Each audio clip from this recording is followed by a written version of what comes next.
convosco.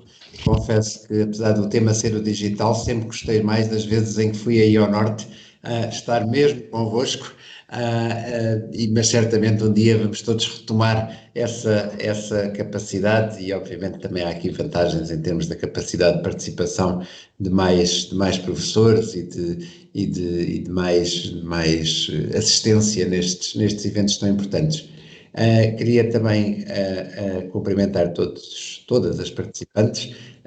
Eu estava deliciado a ouvir a professora Cristina e a ficar irritado comigo próprio, a perceber que lhe estavam a tirar tempo por causa de mim. Portanto, eu vou agora, como se costuma dizer, vou ceder tempo, ou seja, se eu encurtar, depois a professora Cristina pode pegar outra vez. Senhor Secretário de Estado, se me permite, desculpa interrompê-lo, fica desculpado se vier ao nosso agrupamento.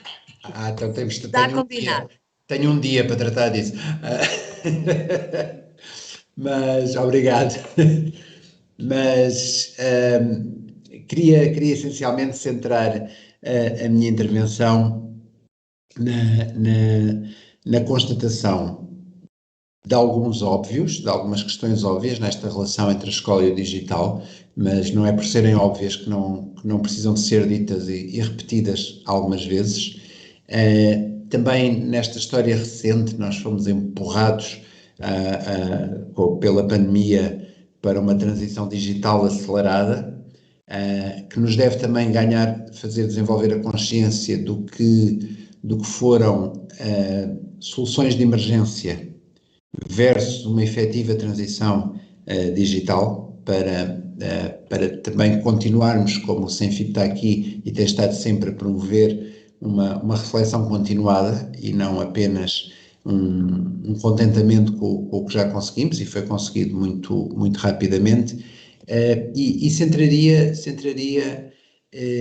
quando pensamos em transição digital, centraria aqui a minha intervenção em 6 ou 7 desafios principais que eu penso que nos são colocados aos sistemas educativos de todo o mundo neste momento que estamos a viver. Nós, tanto aqui em Portugal como a nível europeu, a nível global, estava a haver já uma preocupação grande com a adequação dos sistemas de ensino a esta mudança tão rápida, a esta revolução digital tão rápida, e que acontece com uma rapidez da indústria, que é muito difícil aos sistemas educativos acompanhar, não é? E que tem várias dimensões. Tem a dimensão técnica e tecnológica, mas traz nos seus desafios principais tudo aquilo que está para além da mera manipulação de instrumentos. Não é novo haver transformação e evolução a nível da tecnologia, não é? Já vivemos tantas, desde a Revolução Agrícola à Revolução Industrial, a tantas coisas que quem cresceu, eu penso muitas vezes na minha avó, que atravessou o século XX todo, e penso o quanto ela viu acontecer, que nunca sonharia em pequenina que pudesse acontecer, coisas tão simples como escadas rolantes e coisas desse tipo ao longo do seu crescimento. O que caracteriza como é sabido, e muitos falam disto muito melhor do que eu, o que caracteriza o espanto que nos causa aquilo que estamos a viver é, por um lado, a rapidez, a velocidade da mudança. É por isso que falamos de uma revolução e não apenas de uma evolução, por ser muito, muito abrupta, e por entrar em áreas que, de certa forma, são novas, porque transformam a nossa relação com o próprio conhecimento, transformam a nossa relação com os outros, nas formas como comunicamos, nas formas como nos relacionamos, transformam a nossa relação com o próprio tempo e com o espaço, não é? Nós estamos aqui, cada um a partir do seu cantinho, todos a falar ao mesmo tempo, e isto é um desafio muito, muito grande. Nem tudo nisto é novidade. Gutenberg trouxe-nos a melhor das tecnologias para nós, que condicionou a nossa relação com o conhecimento, não é? Portanto, não há aqui, nem tudo é novidade, mas há, como eu dizia, uma rapidez e, sobretudo, uma dimensão avassaladora de tudo o que está aqui implicado. Nós tivemos, portanto, esta era uma reflexão que já estava a correr, também em Portugal. Nós tínhamos, isto eu agora faço sempre a divisão entre a C e DC, que é antes do coronavírus e depois do coronavírus, mas nós, cerca de um mês e meio antes de sermos apanhados por este maldito bicho, tínhamos feito a apresentação do Portugal Digital, com o plano da transição digital na educação, um projeto que era para desenvolver ao longo desta legislatura, que entretanto foi interrompida, mas onde iríamos dando os passos seguros e firmes para ir avançando. E aqueles que são os eixos principais de atuação agora são os mesmos que estavam definidos naquela altura, ou seja, tínhamos um programa de transição digital que se centrava em 4 dimensões. Infraestrutura, obviamente, não podemos pensar em transição digital sem haver computadores, máquinas, etc. Em segundo lugar, conectividade, ou seja, e isso está inscrito agora no nosso plano de recuperação e resiliência, melhorar a internet nas escolas, melhorar as condições de conectividade, ter estes kits de conectividade que já foram agora distribuídos aos alunos e professores, ter capacitação, ou seja, trabalhar as competências digitais dos professores e de toda a gente que trabalha nas escolas, e ter, e este é um eixo fundamental, ter intencionalidade pedagógica, ou seja, o que é que nós queremos fazer com isto, porque é que nós queremos uma transição digital naquilo que é o alinhamento com os nossos objetivos para a educação, e quando falo de objetivos para a educação, falamos hoje do perfil dos alunos à saída da escolaridade obrigatória, das diferentes aprendizagens essenciais que vão sendo desenvolvidas. O que a pandemia fez foi dar-nos um empurrão nas costas para nós, aquela que era uma transição digital, ganhar aqui uns livezinhos de revolução, porque fomos forçados todos, sem esperar que isso nos acontecesse, em poucas semanas, a mudar de um sistema de ensino que era quase 100% presencial para um sistema de ensino 100% remoto. É muito importante, como eu dizia, nós percebermos que aquilo que tivemos, e também, deixem-me também fazer um pouco de história, é muito importante também nós não esquecermos do que foi o percurso. Estes 2 anos de pandemia são tão pesados que parece que já foi tudo há muito tempo, ou parece que temos todos muitas certezas, mas é muito interessante observar o que foi o percurso dos professores, das escolas, nós próprios no Ministério da Educação, dos centros de formação. Nós não sabíamos, ninguém sabia como é que isto se fazia. Objetivamente ninguém sabia. A resposta dos professores foi extraordinária, a resposta das escolas foi extraordinária. Fechámos, eu recordo, o Sr. Primeiro-Ministro declarou o encerramento das escolas numa quinta-feira à noite, sexta-feira as escolas estavam a recolher os contactos dos alunos e em muitos sítios na segunda-feira seguinte já estavam a fazer contactos remotos, numa lógica de quem não tem cão caça com gato, não é? Com o WhatsApp, com as mais variadas formas. Mas, e passado, isto foi, também recordar aqui a história da pandemia, nós achávamos que reabríamos depois da Páscoa, porque isto era uma coisa que passava, não é? Vinha aí um vírus e depois passava, mas tivemos que manter as escolas fechadas. Quando abrimos depois das Páscoas, já as escolas se tinham organizado muito melhor, já não estava cada uma na sua plataforma, já as coisas estavam com a sua estratégia do digital a ser desenhada. Isso foi melhorando ao longo daquele terceiro período, e quando reabrimos as escolas todas em setembro, já as escolas tinham regimes mistos, regimes não presenciais, tinham desenvolvido competências com algumas ferramentas digitais que diziam isto é para continuar a utilizar mesmo no ensino presencial. Isto foi de facto, nós temos todos, nós às vezes não somos vaidosos, mas temos mesmo razões para estar todos vaidosos com o que foi a resposta do sistema educativo português. Paralelamente, fomos lidando também com muitas dificuldades. as dificuldades dos alunos que não tinham computadores, a nossa dificuldade em comprar os computadores todos que queríamos comprar, com todos os atrasos que houve na produção, em particular na Ásia, e os atrasos que isso induziu na aquisição de computadores, a ineficácia relativa ou para alguns alunos, ou para algumas aprendizagens do ensino à distância, a consciência partilhada de que quanto mais novos os alunos, menos eficaz, não é? Com todas as perdas que isso trouxe na educação pré-escolar, no primeiro ciclo, mas fomos respondendo. Agora, o que também os especialistas nestas áreas todas nos dizem é o que nós tivemos foi uma resposta emergencial, não foi uma resposta de transição digital. E isso deve estar na nossa cabeça bem presente para agora que vamos esperando retomar a normalidade, que a normalidade seja recuperar o nosso plano de transição digital e com o nosso plano de transição digital então dar os saltos qualitativos, muitos já foram dados, mas continuar a definir, deixem-me dizer algo que vou usar o verbo, me irritou, em algumas reuniões nacionais e internacionais em que participei, a cada altura estabelecia-se uma dicotomia entre presencial ou digital. E aquilo que nós queremos é um ensino presencial em que o digital está plenamente integrado e faz parte. Portanto, a dicotomia entre presencial e não presencial. Também se tornou evidente, havia umas correntes que tinham crescido muito nos últimos anos. Lembro-me uma vez de ter uma grande discussão com um colega de uma universidade, dizendo, isto agora está tudo por trás do Google, o professor já não faz tanta falta, não sei o quê, não sei o que mais. Pois esta pandemia mostrou é que não há Google nem computador que substitua um professor.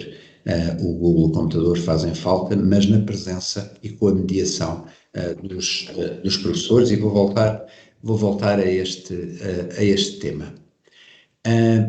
Há um enorme potencial que o digital traz, e nós vimos isso também a ser explorado. Em termos de diferenciação pedagógica, nós podemos ter múltiplos recursos a ser trabalhados por alunos ao mesmo tempo na sala de aula.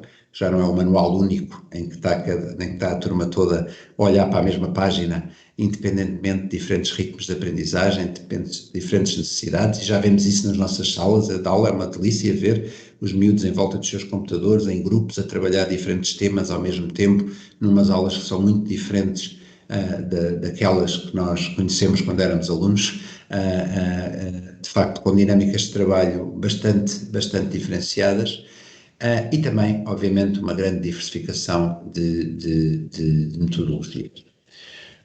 Obviamente que tudo isto nos convoca para pensarmos necessidades, não é? Nós, para além das necessidades infraestruturais, tornou-se tão evidente o computador. Eu disse muitas vezes esta comparação, transformou-se no transporte escolar. Era a única forma de aceder ao currículo, era a forma de chegar à escola, era ter um computador e ter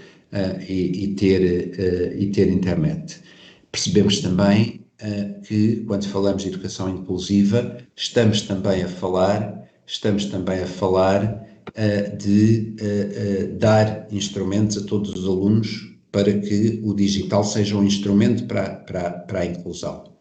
Mas aquilo em que eu me queria focar é nos tais desafios que eu acho que devem ser centrais na ação do Ministério, dos professores, do trabalho com os alunos perante esta revolução digital. Em primeiro lugar, o desafio da literacia de informação. Nós vivemos o que o digital nos traz, sobretudo, é uma avalanche de informação. Mas informação não significa conhecimento, conhecimento não significa sabedoria. Não é? Aquela famosa frase do Bruno Nogueira, no tubo de ensaio, que dizia: informação é saber que o tomate é um fruto, sabedoria é não o pôr na salada de fruta. Portanto, nós termos acesso a muita informação não significa que tenhamos acesso a conhecimento. Portanto, é preciso ensinar os alunos a gerir a informação, a terem pistas para detectar se algo é uma opinião, um facto, se um texto é científico, se é um texto pseudocientífico, etc. A ler extensivamente, não lerem apenas as coisas que aparecem no ecrã. Uma grande mudança que temos é que, e essa é uma das principais mudanças e que constitui um desafio, é o facto de nós deixarmos de ser apenas consumidores de conteúdo, mas todos nós nos transformamos em produtores de conteúdos, nas caixas de comentários, nas nossas publicações nas redes sociais, nos blogs que escrevemos, etc. E isto traz uma importância ética, um papel da ética da produção de conteúdos que é muito relevante. Sabemos, e até nos programas que temos de combate ao bullying, ao ciberbullying, o quanto é preciso educar os alunos nestas dimensões éticas. Temos os desafios que são os desafios colocados pelo próprio perfil dos alunos. Temos alunos que têm conhecimento porque são críticos, são analíticos, são reflexivos. Associado isto, isto são competências que se trabalham de uma forma muito diferente do que o simples está aqui o que eu te ensino, está aqui o que tu engoles e despejas no dia do teste e te esqueceste no dia seguinte. Há um desafio que é o desafio que também está muito presente tanto no perfil como na estratégia de educação para a cidadania, quanto nas aprendizagens essenciais das diferentes disciplinas, o desafio de dar instrumentos para avaliar fontes, para distinguir pistas linguísticas, deixem-me meter aqui a minha área, pistas linguísticas que nos permitem diferenciar factos de opiniões, notícias falsas, o contraste entre diferentes fontes de informação. Isto não é uma coisa que se apanha no ar, é uma coisa que se ensina, ensinar a pesquisar, ensinar a ver fontes bibliográficas, ensinar as pequenas marcas textuais. Quando eu vejo um infelizmente num texto, já sei que é um texto de opinião, já não é um texto científico. Tudo isto se ensina. Um outro desafio que me parece fundamental, que é o desafio da relação, temos falado muito da importância das competências socioemocionais, a relação das emoções. Uma das novidades da inteligência artificial, que pode ser tão simpática quanto invasiva, é o facto de, às vezes, a máquina nos pôr a sentir coisas. Ou seja, sempre foi assim com algumas formas de arte, etc. Mas, por exemplo, quando nós vamos a um site onde compramos livros, que é o meu caso, embora prefira livrarias, com base no meu padrão de consumo, tenho sugestões de livros que eu poderia gostar, na verdade, há um algoritmo a condicionar as minhas prováveis próximas leituras. Já tenho comprado livros muito interessantes por causa disso, já me tenho irritado porque gosto de ser eu a escolher os meus livros. Mas isto torna-nos muito conscientes de que as próprias emoções convidam para um trabalho diferente quando o digital está envolvido. Há uma dimensão que também me parece muito importante, mesmo muito, muito importante, e que às vezes não é falada nestes contextos, que é a forma como nos relacionamos com o tempo. As aprendizagens profundas, aquilo que se chama aprendizagem profunda, requer tempo. A leitura sem ser a ecrã tem essa grande vantagem, que é requerer tempo, concentração, silêncio, que não é compatível com a velocidade alucinante com que nós clicamos e saltamos de coisa em coisa. E por isso tem que haver diversificação. Há momentos em que é preciso baixar o ecrã e olharmos para o livro em papel e olharmos para aquelas pequenas coisas, a importância aqui da educação artística, a necessidade de parar para nos deslumbrarmos, não é? Que também pode ser feito com o digital, mas se não tivermos cuidado, aquela nossa relação com o que tem de acontecer no segundo a seguir no digital pode falhar. E finalmente, o desafio da equidade. Novamente, o desafio da inclusão. Os avanços que temos na inteligência artificial podem ser uma ferramenta extraordinária para detectar dificuldades, para diversificar estratégias, mas, e o desafio é este, não nos esquecermos que a educação é sobre relações humanas, sobre relações de pertença, sobre relações de crescimento conjunto e que, como eu dizia há pouco, a pandemia nos mostrou que não há nenhuma máquina que substitua um professor, não há nenhuma inteligência artificial que substitua os olhos, a simpatia, o sorriso de um bom professor. E os abraços, diz a professora Cristina, e muito bem. É que até podem inventar uns robôs que abracem bem, mas são programados, não são espontâneos. E os nossos professores são sempre espontâneos. Muito obrigado.